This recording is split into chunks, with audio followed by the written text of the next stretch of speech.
Mais wesh pello. Donc l'épisode 78 de Dragon Ball Super commence avec les explications du grand prêtre devant Goku, devant Virus, devant Whis.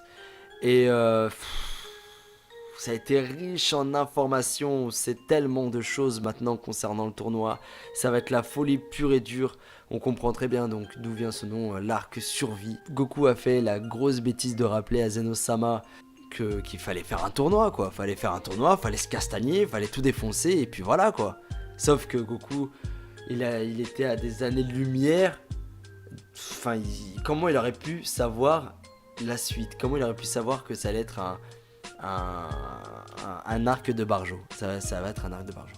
Donc là, t'as le grand prêtre qui arrive et qui balance les modalités du tournoi, tranquille ou normal axe. Déjà, il dit que le tournoi va se passer dans le monde du néant. On sait pas qu'est-ce qu'il veut là, le monde du néant. C'est un monde sans temps ni espace, tranquillou, comme ça ils vont pouvoir se castagner au maximum, tout défoncer, balancer leur meilleure puissance, tu vois, pour tout cogner sur le terrain. Donc ok, là on se dit ouais tranquille, ça se passe bien et tout. Là au niveau des récompenses, donc le meilleur combattant aura les 7 Dragon Ball. Les Dragon Ball Super en plus, les Super Dragon Ball, donc ça va être ça c'est pas mal, tu vois, ça c'est une bonne récompense. Moi j'aurais bien aimé les avoir, tu vois, j'ai plein de vœux en tête. D'ailleurs n'hésitez pas à mettre en commentaire le type de vœux que vous aurez pu balancer au 7 Dragon Ball. Moi j'aurais demandé à devenir Broly, frère. Mais par la suite on est en train de se dire, mais en vrai l'univers qui va gagner quoi? Enfin c'est une question posée durant l'épisode. Moi aussi je me posais la question, qu'est-ce que l'univers va gagner? Quand il gagnera, bien sûr, il y a forcément un gagnant. Il faut un gagnant. Et là, le grand prêtre, il te dit normal. Rien. Ils vont rien gagner. Bon, après, bien sûr, toi-même, tu sais comment ils peuvent dire rien. Donc, forcément, il y a un hic dans l'air. Là, t'as Goku. Qui, vu qu'il y a Goku dans le lot, donc vu que c'est un grand ami à Zeno-sama, hein, Zeno, t'as le grand prêtre qui balance tout. Normal. Que les perdants seront supprimés. Mais normal, style. Normal. Genre les perdants du TB vont... j'ai dit du TB, à force de jouer à Dokkan Battle Tenkaichi Budokai. Mais en tout cas, les perdants du tournoi seront supprimés. Donc les univers, par exemple l'univers, on va dire l'univers 2 qui perd contre l'univers 3, et bah l'univers 2, il dit plus rien, niet, nada. Wesh, c'est quoi ces conneries là? C'est quoi? Mais Goku, qu'est-ce que tu nous as fait? Bon, en tout cas, lui, il est au top de sa vie. Il est au top de sa vie, voilà, en gros, avant même qu'il sache tout ça, bien sûr, il voulait absolument castagner, taper les plus forts de tous les autres univers, voilà, c'est normal, on veut savoir qui est le plus fort entre Goku et tel ou tel autre personnage de chaque univers, c'est intéressant de voir ça. Mais c'est quoi ces contraintes? Enfin, c'est quoi? Pourquoi détruire l'univers? Ça c'est intéressant de voir la suite. Parce que moi, je te dis, hein, le grand prêtre, il est trop bizarre, il a trop une tête bizarre, il est trop chelou. Donc après avoir donné les informations concernant le tournoi, le grand prêtre explique qu'il faut quand même faire un match préliminaire, donc on va dire un match d'entraînement. Et ils ont appelé ça d'ailleurs le match d'entraînement de Zen, style, t'as compris. Parce qu'en gros, le Zeno-sama du futur n'a pas assisté au tournoi, donc il ne sait pas du tout ce que c'est. Il n'a pas du tout assisté au tournoi entre l'univers 6 et l'univers 7. Donc voilà, ils ont préparé un petit match, des petits matchs. 3 combattants de chaque côté. 3 combattants de l'univers 7, Goku, et après les 2 autres on verra par la suite. Et 3 combattants de l'univers 9. Pourquoi l'univers 9? C'est quoi les conneries là? C'est quoi cette histoire? Pourquoi pas l'univers 8 ou l'univers 6 ou... Pourquoi l'univers 9? Enfin moi je me posais cette question pendant l'épisode. On verra par la suite pourquoi l'univers 9, ça serait intéressant de savoir ça. Ou alors ils essaient de nous faire réfléchir, tu vois. Maintenant quand je regarde un manga, j'essaie trop de réfléchir jusqu'au maximum, jusqu'où ça pourrait aller. Genre je me dis mais tiens, mais s'ils choisissent ça, c'est parce qu'il y a ça. Mais au final non. En fait l'univers 9 c'est parce qu'il fallait choisir un univers, donc univers 9. On verra par la suite. Donc après ça c'est là où Goku va récupérer ses combattants. Donc 2 autres combattants pour pouvoir montrer à l'univers 9 c'est qui les plus forts. Et pour montrer bien sûr à Zeno-sama du futur ce que c'est en vrai le tournoi. Parce que lui il sait pas ce que c'est, tu vois.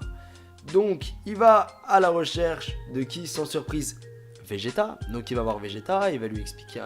Enfin, non, en fait, il lui explique rien. Il lui dit juste que voilà, faut combattre Vegeta. Vas-y, viens, tu vois. Vas-y, viens tranquille, Vegeta. Et Vegeta, il veut pas. Il est comme ça, sur son arbre et tout, tranquille. Enfin, collé à son arbre. Frère, il y a un gros problème, Vegeta. Vas-y, viens, on a besoin de toi. Mais non, monsieur, il vient pas parce que voilà, Bulma est enceinte et le monsieur veut s'occuper de sa femme. C'est tout à fait légitime, c'est tout à fait compréhensible. Je suis tout à fait d'accord avec toi, Vegeta. Mais il y aura plus de femmes si tout se passe pas bien dans le tournoi, tu vois. Donc, on a besoin de toi, Vegeta. Bref, en tout cas, voilà, Vegeta l'envoie bouler. Et il lui demande, enfin, il lui dit, il lui met sur sa voix, enfin, dans sa voix, il lui dit, écoute, Goku, demande à ton fils. Et là, Goku, il pense à son fils. Et ouais, Gohan. Donc là, c'est là, les gars, le plus important. Va-t-on voir enfin le potentiel? Le potentiel, c'est même pas le pouvoir ou le potentiel, c'est le potentiel de Gohan. Est-ce qu'on va voir ses capacités en action avec ses belles lunettes? Est-ce qu'on va le voir en action? Est-ce qu'on va le voir tout casser? Est-ce qu'on va le voir tout déchirer? Est-ce qu'on va revoir notre Gohan et on va être comme ça devant notre télé? Ah, Gohan, on t'attendait, frérot, on t'attendait. Donc, il part voir Gohan et à Gohan, il lui explique absolument tout le gros problème, tout ce qui va se passer si tout se passe pas bien, si Gohan n'est pas là, si on gagne pas, l'univers 7 sera détruit, etc., etc. Donc il lui explique tout à Gohan et Gohan décide en regardant Pan et Videl d'accepter de combattre à ses côtés. Et au même moment, on a un autre plan avec Mister Satan et Boo, Fat Boo, avec le petit chien. Enfin, maintenant il a grandi le chien. Donc Goku qui fonce sur Boo et qui demande à Boo de les rejoindre également. Donc il lui faut 3 combattants. Donc il a Gohan, il a Boo. Tout est bon, le compte est bon. Et donc il lui demande d'aller combattre avec eux. Après on comprend qu'il est obligé d'être accompagné de Mister Satan. Il est totalement imprévisible, Boo. Donc Mister Satan, encore le privilégié de Dragon Ball, qui pourra assister, enfin c'est l'humain le plus privilégié je pense à mon avis. Donc après avoir récupéré Boo et Gohan pour combattre à ses côtés, c'est le moment d'aller affronter l'univers 9. Donc c'est à ce moment là où ils vont voir le grand prêtre les téléporte là où il y a tous les autres voilà, tous les autres combattants avec enfin c'est énormissime. Là on a plein d'informations, on a les têtes de tous les Akaishin avec les Kaioshin des autres univers. Enfin ils sont tous là à côté pour voir comment allait se passer le tournoi voilà, le tournoi en question. Mais c'est ça qui est intéressant parce que en vrai, eux ils sont là pourquoi? Ils sont là juste, à la base c'était juste pour montrer à Zenos-sama du futur comment ça allait se passer, genre en gros un extrait quoi. Mais là t'as tout le monde qui est là, tout autour, et ils vont voir justement le déroulement du tournoi. Donc, n'empêche, il y a eu le grand prêtre qui était là pour expliquer un peu ce qui allait se passer, qu'il allait y avoir un grand tournoi, que tout le monde allait participer. Mais il a pas très bien expliqué. Il a pas dit que c'était pour leur survie en fait. C'est ça le truc, c'est ça qui est pas mal. Donc c'est toujours dans le flou, pour éviter la panique. Et là, c'est le drame. L'univers 7 contre l'univers 9. Qui ont choisi pour l'univers 9? Basile. Wesh, il ressemble. C'est quoi ça? C'est des chiens sur pattes, style. C'est des loups, je sais pas ce qu'on dit. Ils sont méchants musclés. Ils te mettent une patate, je crois, ils t'endorment. Ils en ont pris 3 en plus, la même race, style. Et l'univers 7, on prend qui? On prend Fat Boo. Boo. Qu'est-ce que tu vas faire, Pélo? Ça fait depuis combien de temps on t'a pas vu combattre et tout? La dernière fois qu'on aurait voulu te voir combattre, tu t'es endormi lors du test. Enfin, c'est un truc de dingue. Enfin, pendant le tournoi de l'univers 6 et l'univers 7, tu t'es endormi. Et là, tu te rendors en plus. Et là, on a besoin de toi pour te cogner. Heureusement qu'il y a Mister Satan pour te réveiller. Oui, je dis Satan pour rigoler, tu vois, sur Dokkan Battle. En tout cas, on voit quoi sur le terrain? Basile d'un côté, donc le guerrier de l'univers 9. Et Boo de l'autre côté, le guerrier de l'univers 7. Il y en a un des deux qui est en train de se faire éclater. Je vous laisse, c'est grave comment Basile est super rapide, il le défonce, bam bam bam bam dans tous les coins. Zenosama qui est au top de sa vie, le Zenosama du futur ou le Zenosama, on n'arrive pas à les distinguer les deux là, mais ils sont là devant, ah c'est super rapide et tout, ah super Pélo, mais oh, Fat Boo tu fais quoi là? Boo, réagis Pélo. Et c'est à ce moment là qu'à la fin de l'épisode, on voit le très beau et généreux sourire de Boo. Et ça s'arrête sur ça. Ça c'est pas mal. Ça c'est vraiment pas mal parce que ça nous met dans l'ambiance, ça nous donne envie de regarder la suite.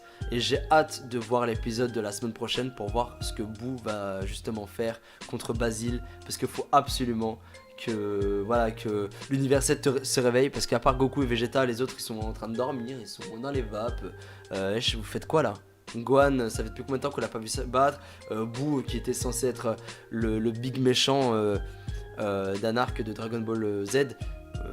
Bon ok, big méchant c'était le Fat Boo, mais bon voilà, normalement Fat Boo il a quand même battu Majin Vegeta, tu vois. J'ai envie de te dire, au bout d'un moment, oh réveillez-vous là, réveillez-vous. En tout cas on a hâte de voir la suite, et puis on verra ça, et on se retrouvera justement pour une autre review, et on en discutera. Concernant la suite, moi je dirais, au niveau prédiction, Fat Boo va exploser Basile. Pour moi il va le défoncer, j'en suis sûr et certain, et j'espère. Basile sera surpris de voir la puissance de Boo, etc. Je pense que Gohan aussi gagnera son combat, parce que Gohan, il faut absolument qu'il se réveille pour les fans, pour nous tous. On a besoin de notre dose de Gohan, parce que là c'est bon, avec toutes les vidéos qui tournent autour de lui, qui disent allez, le retour de Gohan, SCJ White, etc. etc. Il n'y aura pas de SCJ White, il n'y aura pas une transformation spéciale pour Gohan. Je dis juste que Gohan, il va récupérer son Ultimate Gohan, Gohan Mystique, Ultime Gohan, il va arriver, il va tout défoncer, il va montrer à tout le monde que c'est le padré. Le problème c'est que là au bout d'un moment on est en train de se poser des questions, tu vois, on attend, Gohan n'est toujours pas là, on se pose des questions.